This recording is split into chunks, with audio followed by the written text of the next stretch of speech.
रही है कि मुहर लग चुकी है। कल पटना के गांधी मैदान में शपथ ग्रहण समारोह होगा, जिसमें 10वीं बार मुख्यमंत्री पद की शपथ नीतीश कुमार लेने वाले हैं। तो ये बड़ी जानकारी इस वक्त सामने आ रही है। नीतीश कुमार एनडीए के नेता चुन लिए गए हैं। ये बड़ी बैठक हुई है। कल 1:30 बजे वो शपथ लेंगे, ऐसी जानकारी मिल रही है। शपथ समारोह बेहद भव्य होगा। शक्ति प्रदर्शन के तौर पर भी इस समारोह का आयोजन किया जाएगा, जिसमें प्रधानमंत्री नरेंद्र मोदी भी शामिल होंगे। आपको बता दें कि बिहार विधानसभा के सेंट्रल हॉल में एनडीए विधायक दल की बैठक हुई है, जिसमें बीजेपी, जेडीयू, एलजेपीआर, हम, आरएलएम के सभी 202 विधायक पहुंचे।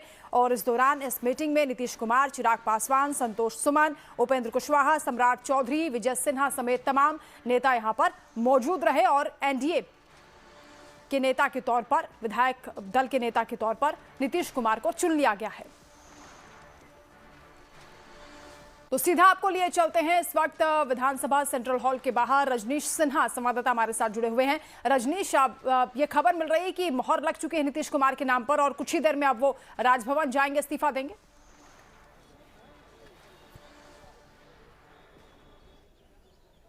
बिल्कुल, देखिए आज सुबह से ही तमाम कई तरह के कयास लगाए जा रहे थे, लेकिन हुआ सब कुछ वैसा ही जैसा तय था। बीजेपी ने नेता के तौर पर, अपने विधायक दल के नेता के तौर पर सम्राट चौधरी को चुना, उपनेता के तौर पर विजय सिन्हा, वो दोनों चेहरे वही रहे। और अब जो यहाँ इस विधानसभा के अंदर सेंट्रल हॉल में एनडीए विधायक दल की बैठक हो रही है, वहाँ नीतीश कुमार सर्वसम्मति से नेता चुने गए हैं। यानी नीतीश कुमार 10वीं बार बिहार के मुख्यमंत्री के रूप में शपथ लेंगे।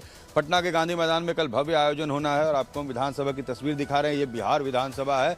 और यहाँ पर अब जो तस्वीर आएगी वो ये आएगी कि एक मजबूत एनडीए सत्तारूढ़ दल यहां देखने को मिलेगा, जिसके सामने विपक्ष कमजोर दिखेगा। संख्या बल के अनुसार अगर देखें तो 25 आरजेडी के विधायक होंगे, सबसे बड़ा विपक्ष में वही दल होगा। और जो स्थिति रहेगी विधानसभा के अंदर, वहां पर एनडीए के ज्यादा विधायकों के साथ ही थी विधानसभा में अब नीतीश कुमार इस सरकार का नेतृत्व करेंगे। और उनके डिप्टी के रूप में जो दोनों डिप्टी होंगे वो सम्राट चौधरी होंगे और विजय सिन्हा होंगे। तो ये तैयारी अब तय हो गई है कि इसी तरीके से अब कल शपथ ग्रहण जो होगा उसमें एक नेता पूरे एनडीए विधायक दल के नीतीश कुमार होंगे और जो डिप्टी सीएम होंगे सम्राट चौधरी और विजय सिन्हा होंगे। ये तो 3 लोगों की बात हुई जो शीर्ष पर होंगे, लेकिन वरना अभी और कई परतें खुलनी बाकी है। कल कितने लोग शपथ लेंगे, किस पार्टी से कितने विधायक पहले खेप में वो शपथ लेंगे, क्योंकि 36 लोगों को मंत्री बनना है। इसमें ये तय नहीं है कि कितने लोगों को पहले दिन शपथ दिलाया जाएगा। अमूमन ये होता है कि फर्स्ट डे एक छोटा जो कैबिनेट होता है उसमें 17 से 18 लोगों की चर्चा है कि पहले बार में शपथ लेंगे और फिर एक्सपैंड किया जाएगा, क्योंकि वो सरकार फिर देखती है रिएक्शंस कैसे आ रहे हैं, समीकरण क्या बैठा है। लेकिन कल एक उम्मीद ये की जा रही है कि 1.5 दर्जन के आसपास मंत्री शपथ ले सकते हैं।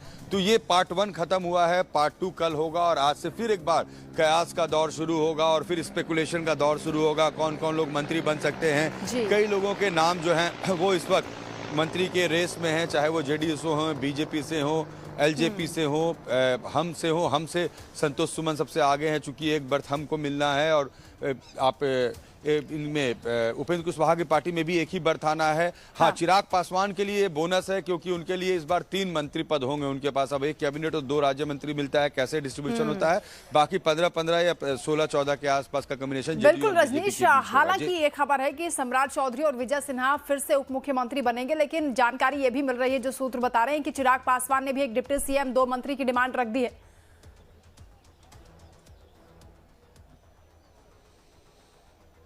ये शुरू से देखिए, डे 1 से मैं ये कह रहा हूं, जिस दिन ये चुनाव का परिणाम आया कि चिराग पासवान एक डिप्टी सीएम का पोस्ट चाहते हैं। जो उन्होंने ये भी कहा था, उनके लोगों ने, जो मेरी बात हुई थी ऑफ द रिकॉर्ड, कि हम एक कैबिनेट भी सेक्रीफाइस करने को तैयार है। हमें 3 मंत्रालय आप मत दीजिए, 2 ही दीजिए, लेकिन एक डिप्टी सीएम दीजिए।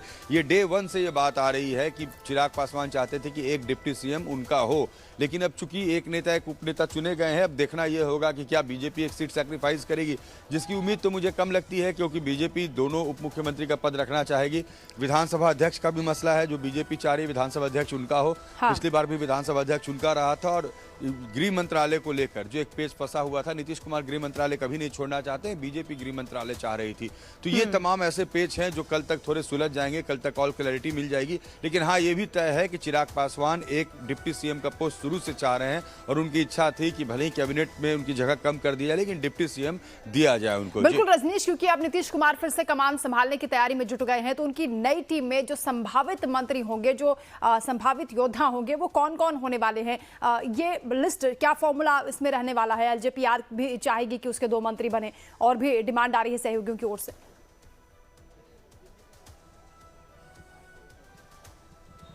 देखिए, हमारे पास जो एक संभावित जो सूची है, कुछ चेहरे ऐसे हैं जो कि पहले कई बार वो रहे हैं नीतीश कुमार के कैबिनेट में और सीनियर लोग हैं, जैसे विजय चौधरी है, विजेंद्र यादव हैं, श्रवण कुमार हैं, लेसी सिंह है या अशोक चौधरी है। तमाम वो नाम हैं जो जिसको लेकर ये कयास लगाया जा रहा है कि ये नाम तो रहेंगे बीजेपी में। अगर मंगल पांडे हो, नितिन नवीन हो, नीरज बबलू हो, ये तमाम नाम हैं जो लग रहा है कि हाँ, ये रेस में आगे हो सकते हैं। लेकिन बीजेपी का भी कुछ कह नहीं सकते हैं।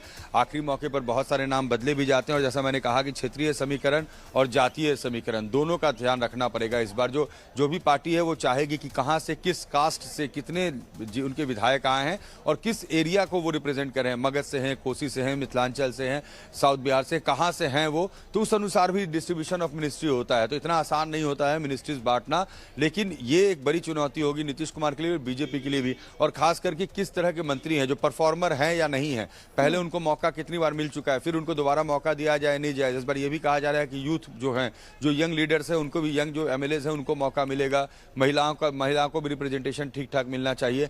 तो कई तरह के इसमें आयाम हैं। कई नाम जो है इस वक्त गलियारों में घूम रहे हैं और सभी के दिल की धड़कन भरी हुई है। आज तब कई विधायक मुझसे पूछ रहे थे क्या लग रहा है, मेरा चांसेस लग रहा है कि नहीं, आपकी किन्हीं से बात हुई है कि नहीं, वो क्या कह रहे थे।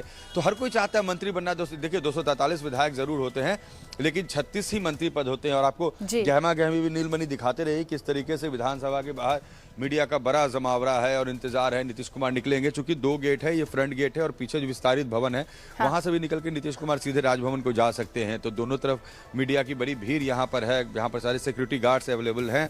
और ये जो विधानसभा है, दरअसल इस विधानसभा में अधिपत्य को लेकर ये लंबी लड़ाई चली थी। ढेर सारे बयान, रैली, सभा, चुनाव के बाद परिणाम के बाद दावेदारी के बाद आरोप प्रत्यारोप, और अभी तक ये सिलसिला चल ही रहा है। तो बिहार में ये लंबा चुनावी पूरा सफर रहा जिसमें बहुत कुछ। बिल्कुल रजनीश, कुछ ही क्षणों में नीतीश कुमार बाहर आने वाले हैं, क्योंकि जो तस्वीरें हम दिखा रहे हैं अपने दर्शकों को, विधानसभा के भीतर की तस्वीरें हैं, सेंट्रल हॉल की तस्वीरें हैं और यहाँ पर वो सबको हाथ जोड़कर अभिवादन करते हुए अब आगे बढ़ते हुए नजर आ रहे हैं। कुछ ही पलों में वो विधानसभा के बाहर होंगे और ये भी दिलचस्प होगा देखना कि क्या कुछ कहेंगे। हालांकि ये थोड़ा मुश्किल भी है कि वो कुछ बोलें, क्योंकि सीधा राजभवन इसके बाद जा सकते हैं और नई सरकार बनाने का जो प्रस्ताव है वो रखा जाएगा। रजनीश लगातार हमारे साथ जुड़े हैं। रजनीश, क्योंकि ये कहा जा रहा है कि बीजेपी कोटे से 8 मंत्री हो सकते हैं जो संभावित मंत्री, उसमें 2 महिलाएं भी नजर आ रही हैं, रमा निषाद और रेणु देवी को लेकर चर्चा हो रही है।